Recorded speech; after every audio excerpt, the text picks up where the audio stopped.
In this series of videos, we'll go over the intro workbook to see how that was created. First off, we'll start with a video here, just an overview of the workbook, the different features of it, and in subsequent videos we'll dive into some deeper detail. So we have two tabs here, a setup and a display. The display is what's shown in the title sequence.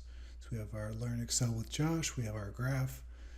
We're zoomed out here, and each cell is in the shape of a square, which allows this kind of pixelated look. In the Setup tab, I have a few different items here that allow me to play with. So we have some different colors that get associated with the letters and the graph. We have a cycle time here.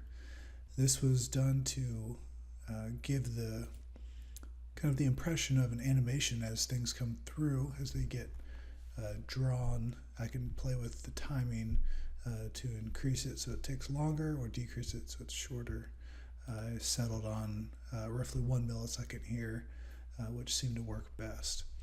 And then I have some X and Y coordinates here, which relate to our graph. And then in our code for the macro, if we look at that, we have one module here with two public functions. We have a begin intro and a reverse intro.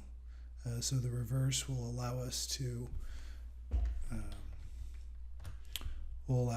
basically revert back to a normal look, which allows me to run it multiple times and get it just right. So let's go ahead and run that, get back to our normal state. So this looks like a standard blank workbook here. And in our next videos, we'll go into a little more detail on each aspect.